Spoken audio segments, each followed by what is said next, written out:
अदृश्य स्वरूपानं वास करणारी शुद्ध शक्ती ब्रह्मचित्तदायक माणसाहेब मुक्ताबाई या ठिकाणी महाराज कथा भाग पाहत असताना भगवान श्रीकृष्णानं गोकुळामध्ये 11 वर्ष लीला केली। गाईसोबत गोपिकांसोबत अशा प्रकारे केलेली जी लीला आहे ती लीला आपण आतापर्यंत वर्णन करीत आहोत। भगवंतानं वयाचं 11 वर्षापर्यंत केलेली लीला आपण वर्णन केली आहे। त्यामधील काही भाग राहिलेला आहे। भगवंतानं गोपिकांचे वस्त्र चोरले।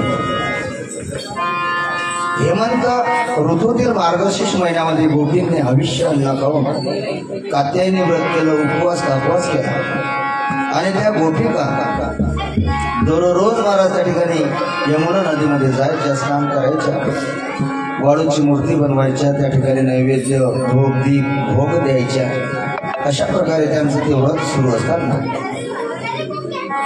दररोज त्या यमुना नदीमध्ये स्नान करायच्या। परंतु त्या स्नान करीत असताना विवस्त्र अवस्थेमध्ये स्नान करायच्या आणि हीच गोष्ट भगवान श्रीकृष्णाला खटकली की तुम्ही व्रतस्थ आहात आणि व्रतस्थ असून सुद्धा तरी तुम्ही या ठिकाणी विवस्त्र अवस्थेमध्ये स्नान करता आहे आणि ही महाराज या ठिकाणी यमुना मैयाचा अपमान आहे। आणि म्हणून भगवंतानं गोपिकांची काही चोरली, वस्त्र चोरली आणि कदंबाच्या झाडावरती नेऊन ठेवली। हा जो प्रसंग आहे हा प्रसंग दुराचारी लोक महाराज वर्णन करत असताना लोकांचा रजगुण वाढवतात। मोठा कृष्ण दाखवतात, मोठी त्या ठिकाणी राधिका दाखवतात, परंतु अशातला भाग नाही। भगवंतानं गोपिकांची वस्त्र चोरली तेव्हा भगवंताचं वय फक्त 7 वर्षाचं होतं आणि त्या काळामध्ये 7 वर्षाच्या मुलाला काहीही कळत नव्हतं। कारण आता कॉम्प्युटरचा जमाना आहे, मोबाईल आहे, त्याच्यामुळे सर्वांचे दिमाग पुढे चालायला लागले। जास्त वर्णन करायला आपल्याकडे वेळ नाही। आणि जेव्हा त्या गोपिकांना कळलं की आमची वस्त्र कोणीतरी चोरली आहे, इकडे कदंबाच्या झाडावरती भगवान श्रीकृष्ण सोंगड्यासहित असतात। गोपिका विनोदात, कृष्णा आमची वस्त्र आम्हाला दे, आमची वस्त्र आम्हाला। आणि भगवान श्रीकृष्ण म्हणतात गोपिकांनो इकडे या, डोक्यावरती हात ठेवून या तुम्ही, हा तुमची वस्त्र घेऊन। त्यावेळेस त्या गोपिका म्हणतात अरे कृष्णा आम्ही कुमारिका आहोत आणि अशा अवस्थेमध्ये तुमच्याकडे येऊ शकत नाही। विनोदात त्या पाया पडतात, आम्ही पाया पडतो, वाटेल ती शिक्षा आम्हाला दे, परंतु आमची वस्त्र आम्हाला दे रे कान्हा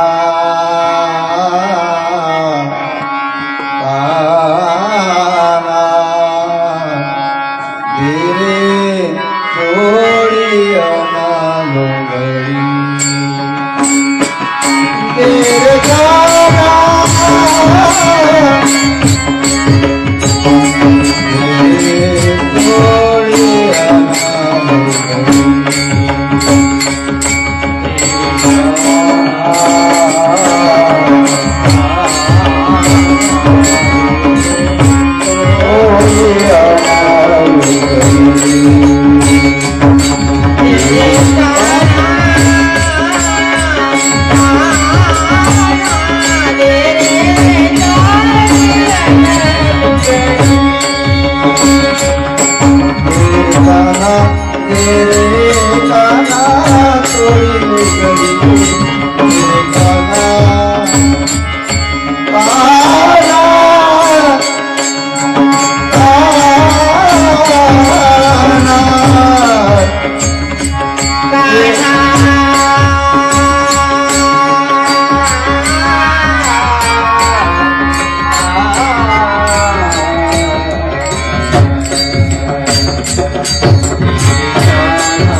त्यापैकी आमचे हरिभक्त पारायण वैभव महाराज निगडे यांचा जन्मदिवस आहे आणि त्या जन्मदिवसाच्या निमित्तानं अभिष्ट चिंतनानिमित्त आईसाहेब मुक्ताबाई आपणास उत्तम आरोग्य उदंड आयुष्य देऊ हीच या व्यासपीठावरनं आईसाहेबांना मी विनंती करतो.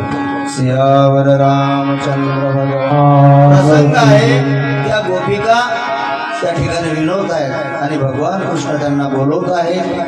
हा जो प्रसंग आहे हा प्रसंग रजगुणी लोक महाराज श्रोत्यांच्या अंतःकरणात ठसवतात आणि त्यांचा रजगुण वाढवतात. वास्तविक पाहता त्या प्रसंगाचा जर भाव पाहला तर त्या ठिकाणी भगवंताचं वय फक्त 7 वर्षाचं आहे.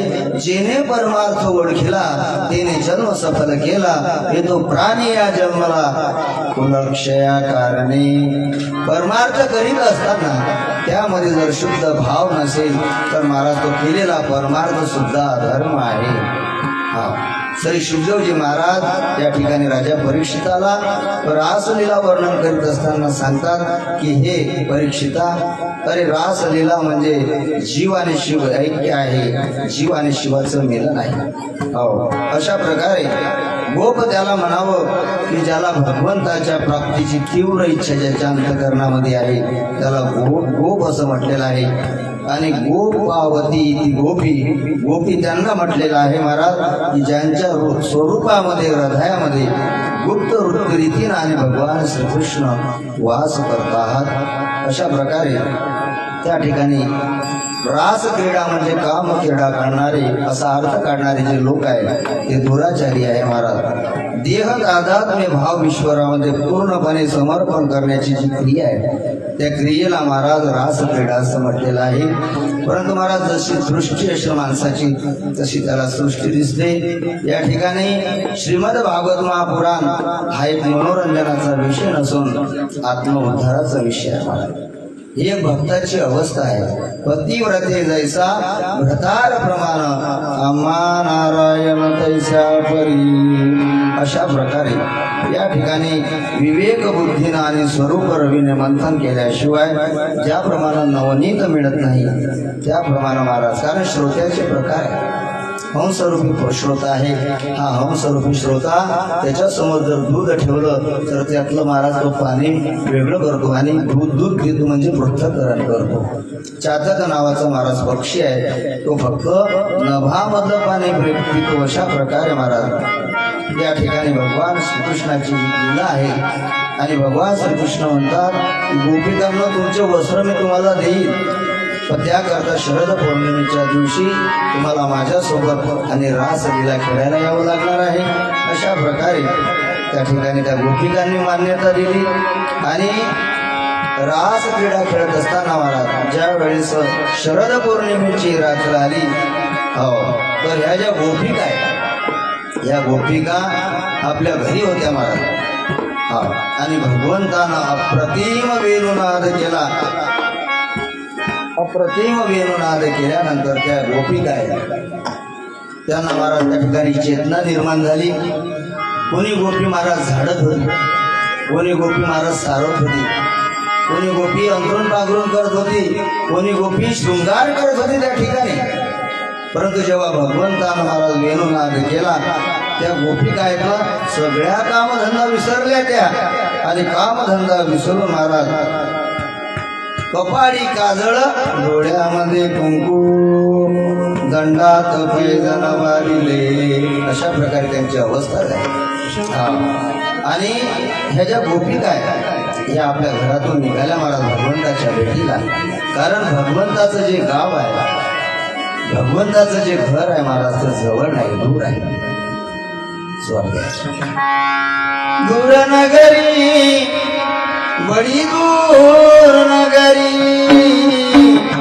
दूर नगरी बड़ी दूर नगरी, दूर नगरी बड़ी दूर नगरी, दूर नगरी बड़ी दूर नगरी. गोकुल नगरी बड़ी दूर नगरी, दूर नगरी बड़ी दूर नगरी.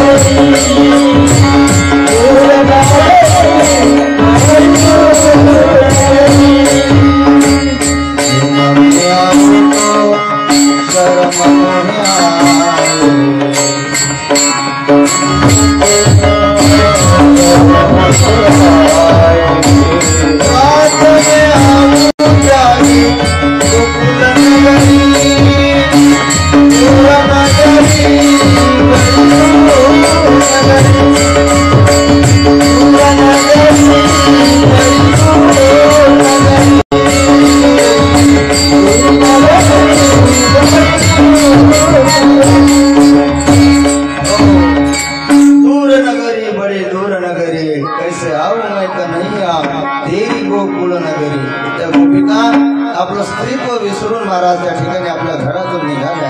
हे परीक्षिता, जीव जेव्हा अंतर्मुख दृष्टी करून भगवंताकडे जातो महाराज, तेव्हा भगवंत त्याला विचारतात, काय रे बाबा तू माझ्याकडे का आला? संसार सोडून तू का बरं आला इकडे? या ठिकाणी मी तुम्हाला भोग देऊ शकत नाही, भोग सुख देऊ शकत नाही।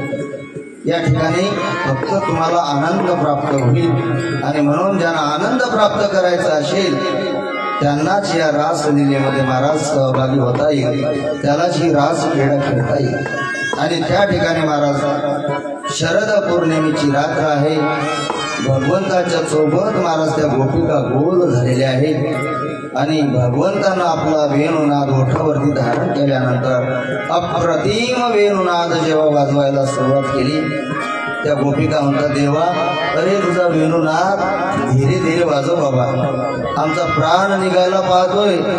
धीरे से बजाना बंसी बजाने वाले, मुरली सुनाने वाले, बंसी बजाने वाले, बजाने वाले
ठिकाणी त्या गोपिका आहे त्या एकत्रित आलेल्या आहे महाराज। 108 गोपिका त्या ठिकाणी आणि रासलीला करण्याकरता आलेल्या आहेत। त्या 108 गोपिका म्हणजे वास्तविक पाहता गोकुळामधील ज्या गोपिका आहेत त्या महाराज त्रेता युगातील सगळे ऋषीमुनी आहेत। प्रभू रामचंद्रांना जेव्हा वनवास झाला तेव्हा भारद्वाज ऋषीच्या आश्रमामध्ये प्रभू रामचंद्र मुक्कामाला होते।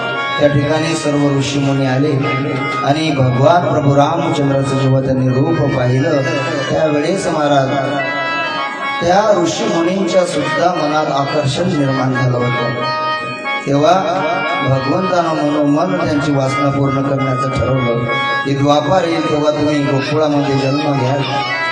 दुसरा विषय असा आहे की प्रभू रामचंद्राचा वनवास पूर्ण झाल्यानंतर त्या ठिकाणी माता सीतेनं स्वयंपाक केला।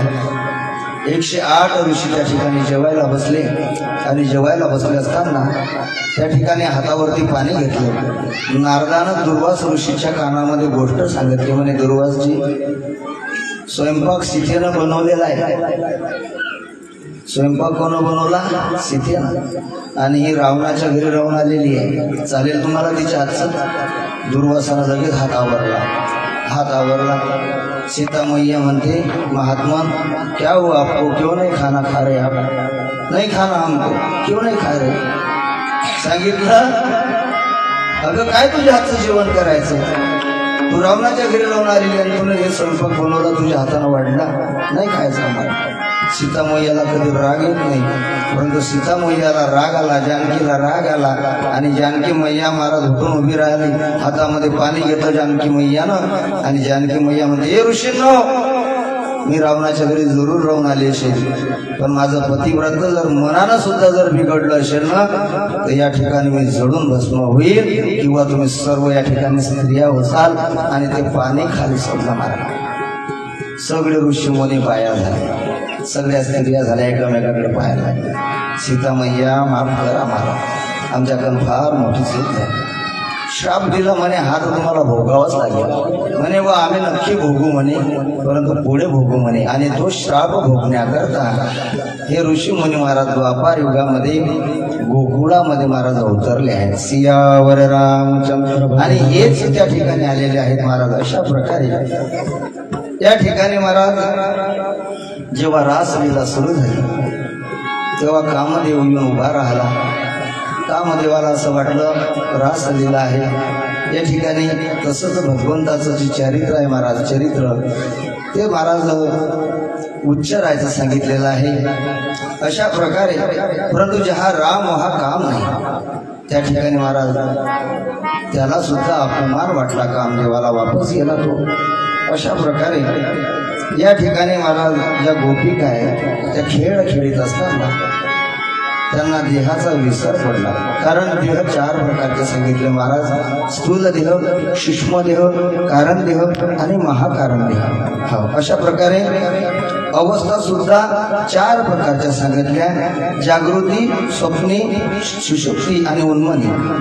जीव जेव्हा अभिमान बाळगतो तेव्हा ती जागृती अवस्था आहे, स्वप्नामध्ये जेव्हा मन जागी असते ती स्वप्नी अवस्था आहे, आणि मी देह आहे हा जेव्हा अहंकार उरत नाही महाराज त्याला सुषुप्ती अवस्था म्हटलेली आहे, आणि उन्मनी तुरीय अवस्था आहे, देहापासून विरक्त। अशा प्रकारे देहीच देही देही विदेही भोगुदशा, देहीच विदेही भोगुदशा ही अवस्था आहे महाराज। आणि ही अवस्था गोपिकांना आहे, आणि ह्या ज्या गोपिका आहे ह्या गोपिका भगवंताला भेटण्याकरता प्राकृत देहानं आल्या नाही तर त्या अप्राकृत देहानं आलेल्या आहेत। अशा प्रकारे श्री सद्गुरु साधकाच्या अंतकरणामध्ये शुद्ध आणि निष्काम भावाचे बीज पेरतात, आणि निष्काम भावानं केलेली जी भक्ती आहे तीच भक्ती फलद्रूप होती। अशा प्रकारे सद्गुरु जीवाला नाम देतात, नाम पवित्र आणि परिकरू, कल्पतरू होनी अधूर, कल्पतरी करू होनी उदारू, ते कार्य सदरू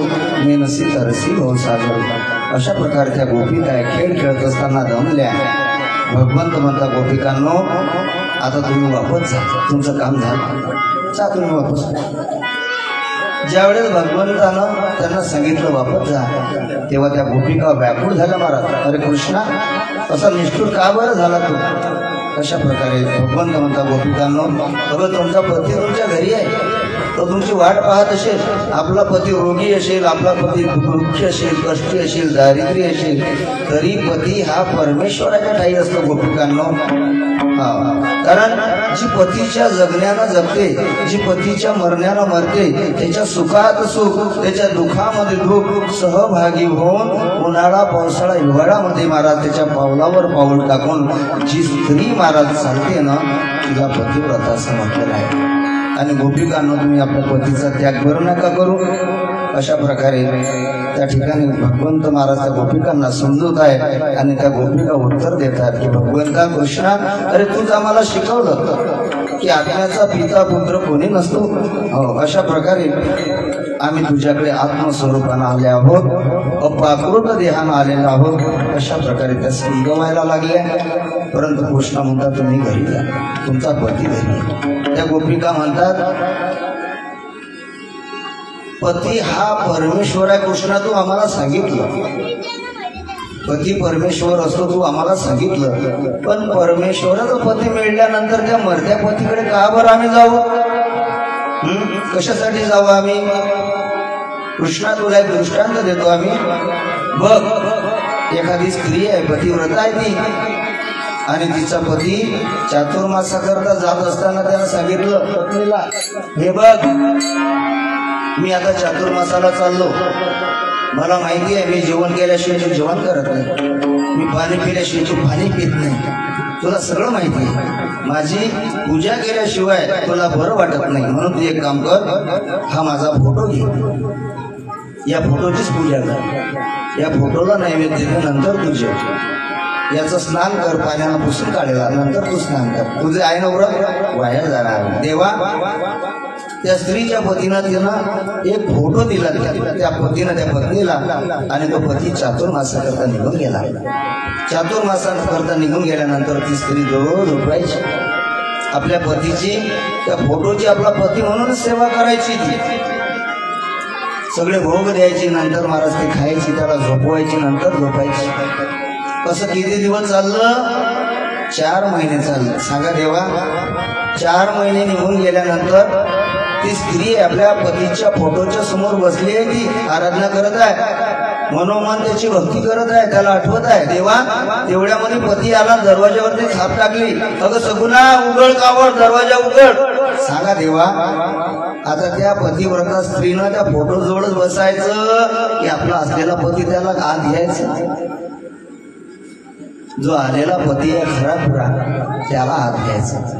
मग देवा, अरे परमेश्वरासारखा आम्हाला पती लागता, पतिव्रते जैसा भ्रतार प्रमाण आम्हा नारायणा तैसा परी, पण तू म्हणतो आम्हाला माझा त्याग करा, तुम्ही घरी जा. देवा ते जमणार नाही. अशा प्रकारे भगवंत समजवतात त्यांना, गोपिकांनो मला माझी शपथ आहे तुम्हाला, तुम्ही जा बरं का, जा, काय पाहिजे तुम्हाला मागून घ्या हवं तर. त्या गोपिका म्हणतात देवा आम्हाला काही नको, आम्ही तुला चित्त अर्पण केलेलं आहे, तू आमच्या चित्ताचं हरण केलेलं आहे, त्याचं नाव हरी आहे. जो चित्ताचं मनाचं हरण करतो ना, त्याचं नाव हरी आहे. तू आमचं चित्त चोरी येले नंदाच्या नंदने, तू आमचं चित्त चोरलंय ना देवा, तेवढं चित्त आम्हाला वापस दे. हरले माझे चित्त,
हरिने माझे हरिले चित्त भारविंद विसरले आता कैसे जाऊ घरा नहेलो हा भरा. अशा प्रकारे देवा तू आमच्या चित्ताची जी चोरी केली आहे ना ते आम्हाला वापस दे. भगवंत म्हणतात गोपिकांनो अगं एकदा दुधामध्ये साखर मिसळली तिला वेगळी होता येत नाही.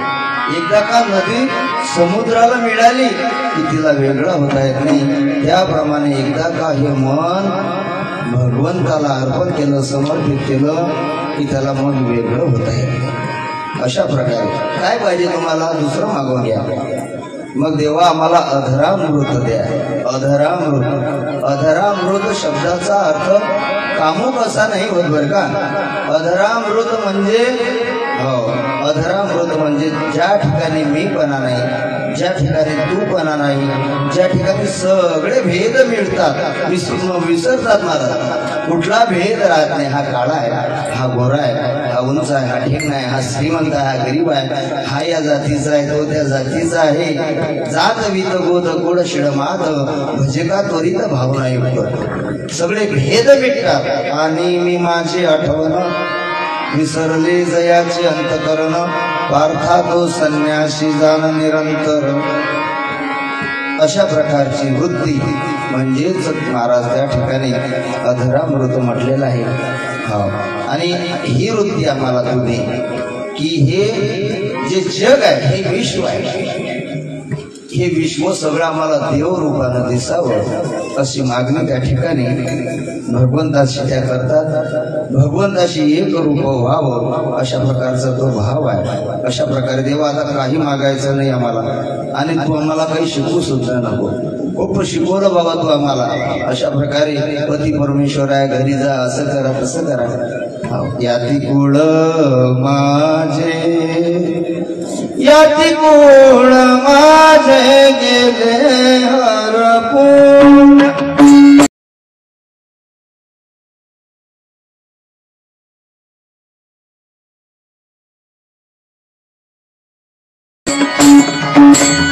याती कुळ माझे याती कुळ माझे गेले हरपून. याती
गोपी काय महाराज सर्व गोपी एका ठिकाणी जमल्यात आणि त्यांनी हलास नावाचं त्या ठिकाणी नृत्य केलं.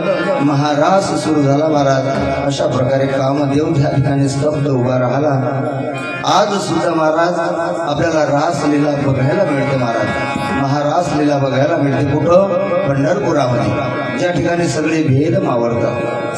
कोण कोण्या जातीचा, कोण कोण्या धर्माचा आहे, कोण कोण्या वर्णाचा आहे, ते सगळे भेद ज्या ठिकाणी वाळवंटामध्ये मिळतात महाराज पंढरपुरात. सगळ्या महाराज दिंड्या येतात, लाखो दिंड्या येतात, वारकरी येतात आणि वारकरी येऊन महाराज मला एक सांगा बरं का, पंढरपुरामध्ये अशी व्यवस्था केली आहे का हो चंद्रभागेमध्ये?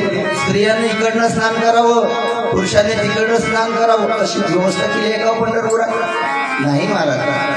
कुणीही महाराज माता भगिनी येते, डोक्यावरती पाणी टाकते, पाठीवर पाणी फिरवते महाराज. काही कुठल्या प्रकारचा भेद नाही. त्या ठिकाणी वाळवंटामध्ये सगळं वारकरी यात असतात महाराज. एक रूप होता.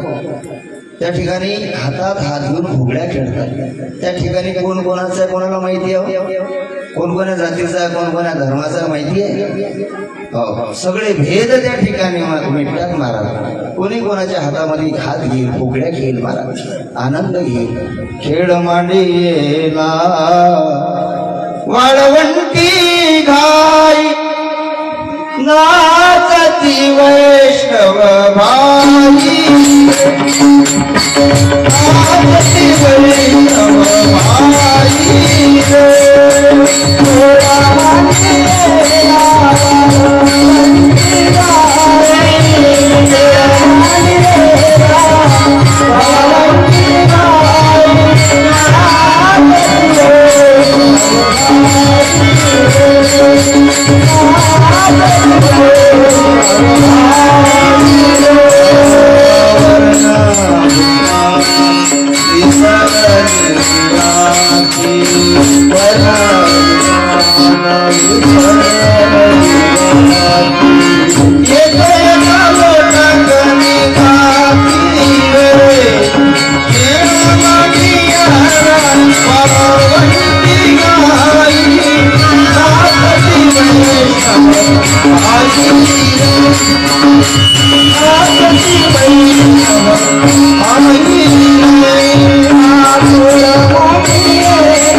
नाचते वैष्णव भाई रे. वैष्णव ही एक महाराज परंपरा आहे. त्या ठिकाणी सगळे भाई आहे, बंधू आहे. त्या ठिकाणी कोणीही कोणाच्या डोक्यावर पाणी टाकेल, कोणी कोणाला स्नान घालून देईल, कोणी कोणाचे कपडे धुवून देईल. एवढंच नाही महाराज, हातात हात घेऊन फुगड्या खेळतात. का बरं? का बरं? कारण निर्मल चित्ते झाले नवनीते, पाषाणा पाझर फुटती रे. खेळ मांडीला वाळवंटी घाई नाचती वैष्णव बाई. कारण त्यांचं चित्त आहे ना ते निर्मळ झालेलं आहे त्या ठिकाणी. संतांचं चित्त निर्मल आहे. तुका म्हणे चित्त करारे निर्मळ, येऊनी गोपाळ राहे तेथे. जे चित्त निर्मळ आहे ना ते महाराज भगवंताचं घर आहे. जैसा हृदयामध्ये मी रामो, असता सर्व सुखाचा आराम, का भ्रांतासी कामो विषयावर. अशा प्रकारे महाराज त्या ठिकाणी सुंदर दृष्टांत आहे. आईसाहेब मुक्ताबाई स्नान करीत होत्या. आईसाहेब मुक्ताबाई स्नान करीत होत्या आणि चांगदेव महाराज त्या ठिकाणी धापा टाकत आले. चांगदेवानं पाहिलं की मुक्ताबाई स्नान करीत आहे आणि लक्षात येता क्षणी ते चपापले. त्या ठिकाणी पाय मागं घेतला, पाय मागं घेतला, वापस फिरले. आईसाहेब मुक्ताबाई चांगदेवाला म्हणतात, हे चांगल्या निगुर्या, ये थोड्या वेळानं भेट मला. चांगदेव महाराज विचार करायला लागले.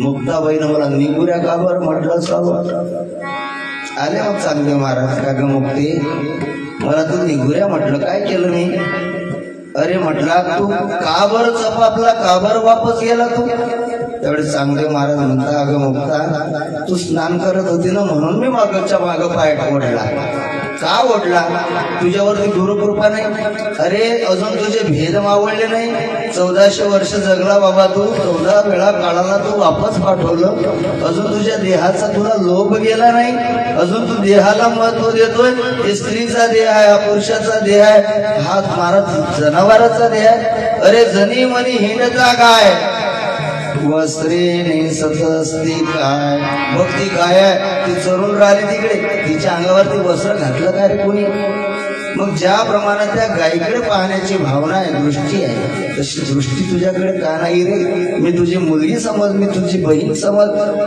मी तुझी आई समज अशा प्रकारे महाराज हा भाव आहे अशा प्रकारे प्रेम लक्षणा भक्ती सांगितली परमात्म्यानं सगळ्यांवरती प्रेम केलं महाराज जीवावरती प्रेम केलं जळावरती प्रेम केलं सगळ्यांवरती प्रेम केलं झाडावर झोपलेला पक्षी त्याला सुद्धा तो खाली पडू देत नाही महाराज हो भगवंतानं सामान्य प्रेम या जगावरती केलं भगवंतानं विशेष प्रेम आपल्या सोयऱ्यांवरती केलं आणि भगवंतानं अति विशेष प्रेम आपल्या भक्तांवरती केलं महाराज सामान्य प्रेम जगावरती केलं तो पक्षाला खाली पडू देत नाही महाराज कोणी केली बाळा दुधाची उत्पत्ती ओ मुलगा जन्माला यायच्या आधी त्याच्या महाराज जेवणाची व्यवस्था भुकेची व्यवस्था त्याने केली म्हणजे सकळ जीवाचा घरी तो सांभाळ सगळ्यांचा सांभाळ तो परमात्मा करतो नंबर 2 विशेष प्रेम त्यानं आपल्या नातेवाईकांवरती केलं नातेवाईकांवरती विशेष प्रेम केलं महाराज ज्या वेळेस पांडव कौरवांचं युद्ध जुंपलं बळीराम दादा युद्धात राहू नये म्हणून बळीराम दादाच्या स्पर्शानं महाराज गायीची हत्या झाली ब्रह्महत्येचं पातक लागलं आणि युद्ध जवळ आलेलं आहे भगवान श्रीकृष्णानं बळीराम दादाला युद्धात ठेवलं नाही महाराज काढून दिलं पाहिजे दादा ओ स्वतःच्या डोक्यावरती ओझं घेऊन कोणी गारुड्याचा खेळ नाही पाहत पहिले जा तीर्थयात्रा करा तुम्हाला लागलेले दोष आहेत ते धुवून या कारण माहिती होतं हा बळीराम जर राहिला युद्धात सत्यानाश होईल सगळा म्हणून नातेवाईकांवरती विशेष प्रेम केलं आणि अति विशेष प्रेम केलं महाराज आपल्या भक्तांवरती आपले 6 भाऊ मारले गेले देवकीचे 6 पुत्र मारले गेले परंतु भगवंतानं त्या ठिकाणी हस्तक्षेप नाही केला परंतु कुंतीचे 5 पुत्र आहेत पांडव त्यांच्या केसाला सुद्धा धक्का लागू दिला नाही कुंती म्हणते देवा अरे काय उपकार आहेत बाबा तुझे आमच्यावरती त्यावेळेस भगवंत म्हणतो अगं आत्या अगं मी लौकिकावरती धावून नाही मी तर प्रेम संबंधावरती धावून सियावर रामचंद्र भगवान राधे राधे राधे गोविंद राधे राधे राधे राधे गोविंद राधे गोपाल राधे राधे गोपाल राधे राधे राधे राधे राधे राधे राधे राधे राधे राधे राधे राधे